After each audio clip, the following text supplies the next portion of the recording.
والصلاة والسلام على أشرف الأنبياء والمرسلين وعلى آله وصحبه أجمعين ربي اشرح لي صدري ويسر لي أمري واحلل عقدة من لساني يفقهوا قولي. Assalamu alaikum wa rahmatullahi wa barakatuh. When you hear the ayah, Ya ayyuhallazina amanu kutiba alaykum siyamu kama kutiba alal lazina min qablikum la'allakum tattaqun. When you hear this ayah, what's the first thought that comes in your mind? Of course, Ramadan, because that's when we start hearing these ayahs. So we all think that this is the ayah that makes the Ramadan fasting mandatory. No, it's not. That's not true. These ayahs are definitely talking about fasting, but not about Ramadan fasting. Even when you see the next ayah, it confirms it because it starts at ayyamam ma'dudat. So for those of you who know advanced grammar, they know that this is confirming that this ayah is not talking about Ramadan fasting, because the ayah translates as fasting has been prescribed to all of you as it was prescribed on the people before you. Well, Ramadan was prescribed only on the ummah of the Prophet ﷺ, right? So it's not talking about Ramadan. Now, second thing, when I say the word Ramadan, again, what's the first thought that pops up in your mind? Fasting. Yes. But look what the next ayah says, which starts as Shahru Ramadana allazi unzila fihi al-Qur'anu hudan lin-nas.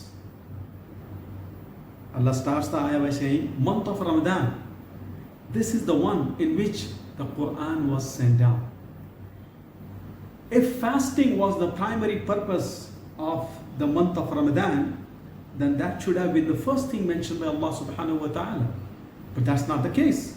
Allah is talking about Qur'an, which means the high status of this month of Ramadan is not because fasting is prescribed in it. It's because of the sending of the final revelation Qur'an into it. And that is the reason in one of the night the angels descend on the earth. It's because of the Qur'an, not because of fasting. Yes, fasting is mandatory, fasting is prescribed, we are supposed to fast for the whole month, but that is not the reason for the high status of Ramadan. It is the Qur'an. Finally, even when we turn towards Qur'an, what we do or what we have been told, what we hear around is, in this month we should increase the recitation of the Qur'an, the reading of the Qur'an. Well, that's good. No doubt we will get reward for it, for every letter that we read.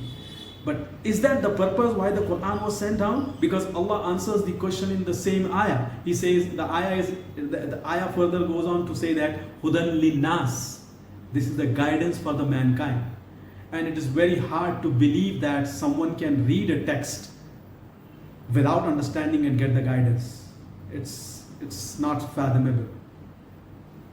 For something to get guidance from, the first step required is we should be able to understand it. We should be reflecting on it. We should be pondering on it. We should be contemplating on it. Then only guidance can be extracted.